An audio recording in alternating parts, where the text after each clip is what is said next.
What's good, YouTube? It's your boy KB back at it today. Today we're going to be doing a burst fade mohawk type of look, so let's go ahead and get straight into it.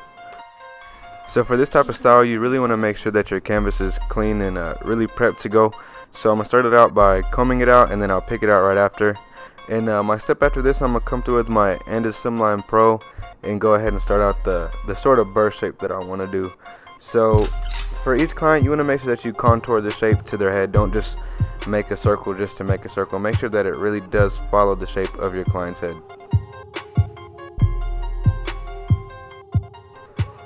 And with this particular client, I do come in with the shavers, but ask your clients before if their skin can take the shavers, and if they're too young to know that, just use your professionalism to determine if their skin can handle the shaver. If it's too much of a question, then just don't do it at all. Just go in as close as you can with your trimmers or whatever clipper you use to get as close as you can to the skin.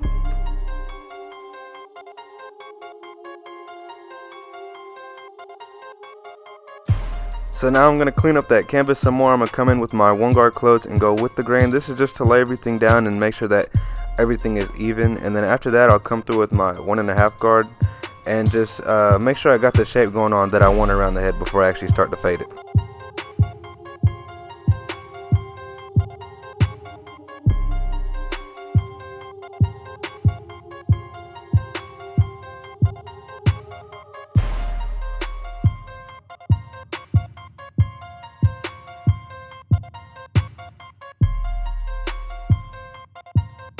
Now I'm going to come in with my magic clips and do my next guideline, which will be open blade. Make sure that you do open this one up a little bit more than normally, because you don't want too much of a compressed blend when it comes to these mohawks or these burst fades. And then after that, I'll close it halfway, and then I'll close it up all the way, and I'll have a faint line left, so I'll use my trimmers to take that out.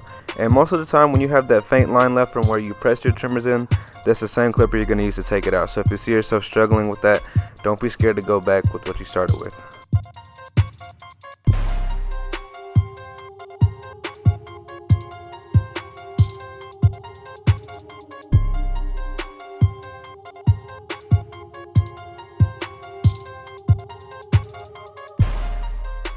My next step is to come through with that 1.5 guard again, and from this point on I'll be fading down.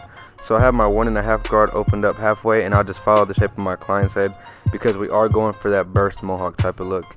As you see, it is a little bit tighter in the back where his mohawk is, but I like to leave it like that to create a little bit of a dark transition so it doesn't look like just straight skin or a really light fade. I do want to keep some darkness in certain areas. As you see, I came in with my 1 guard open, and now I'm going to close it up. You're just going to come down from where you left off with that 1.5 guard and just keep working your way down, and make sure that you keep those guards tight together so you can help create a transition, because if you space these guards out too much, there won't be too much of a fade really. You'll just be lightening everything up. And as you see, I come through with that 1 guard close again and lighten up that area that I see a couple dark spots, and then I come through with my half guard now. Same thing, half guard halfway open, and just come straight under where I left off with that 1 clothesline. As you can see by the C note, it did create a new line, but don't worry about that. You just come through with either the guard that you used previously, which is going to be my 1 guard, and just come right back to attack that.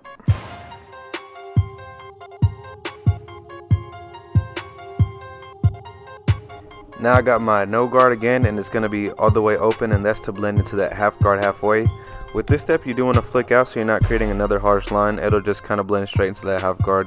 And then if that's not taking it out, then you can close it up some more halfway, all the way closed, until you can get that line all the way out.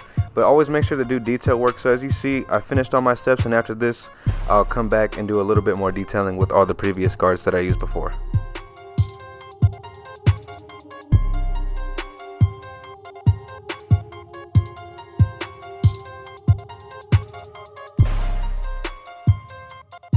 For haircuts that require a C-note, I do like to come in with my Magic's barber pencil and create that C-note line actually. So I draw the line in there a little dark, and my trimmer and my razor will lighten up that line after I'm done with it.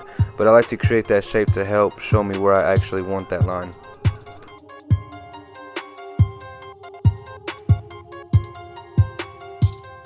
Now I'm going to come through with my trimmers, and all I can say for the lineup is to just keep it as natural as you can.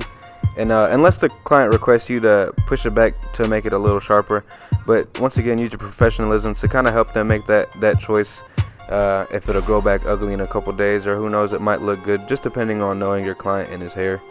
And also, don't put too much pressure with your trimmers, especially if you got hitters, because it can irritate your client's skin.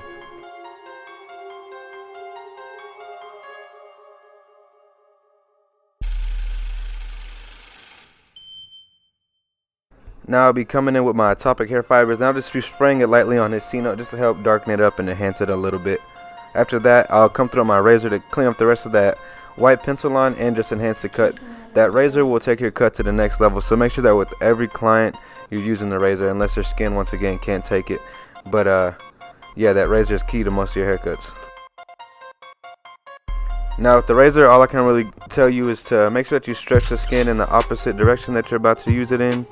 And I like to dry shave most of my clients. It helps me create a sharper look, really helps get my lines in there.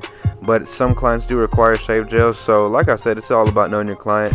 If they can take the dry shave, do that if it's your preference, so you get that sharper line. But if it is uncomfortable to them, throw a little shave gel so it's a smoother glide.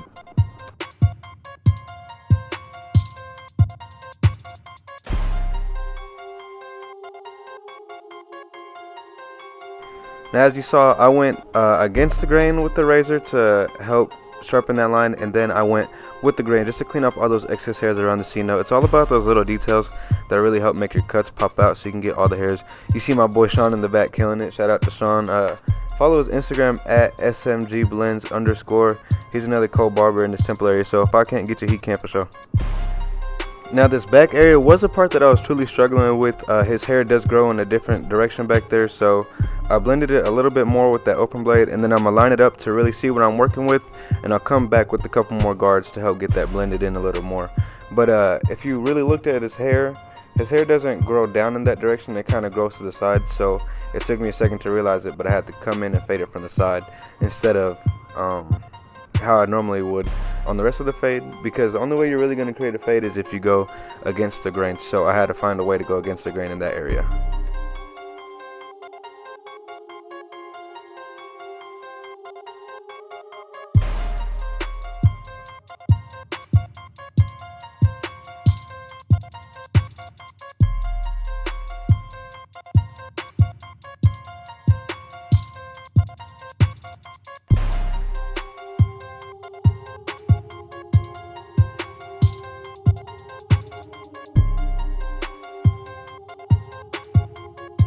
So now I'm going to come through my comb and have my blade all the way open and just use a little bit of a raking effect to blend into the rest of that mohawk, and then I'll close that blade up all the way just to freehand the rest of it to create that shape. Make sure that you do freehand your client's mohawk, even if he does come in frequently. It helps keep that shape going on and just keeps the whole cut looking sharp.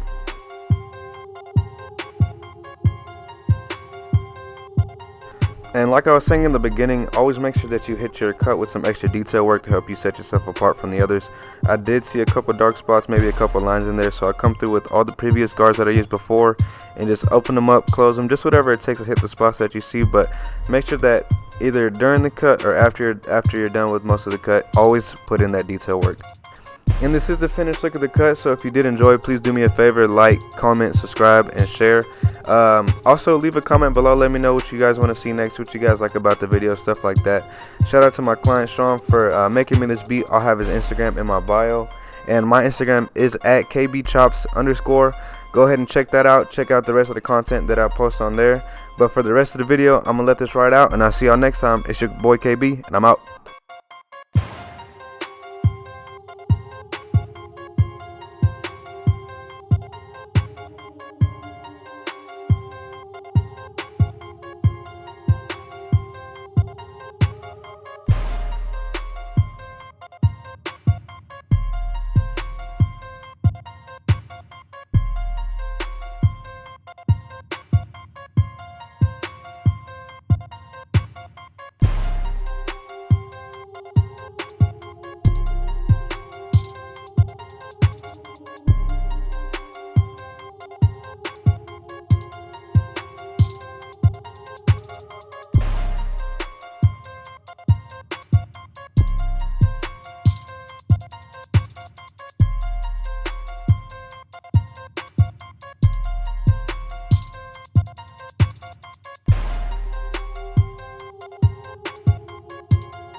came from out of the dark.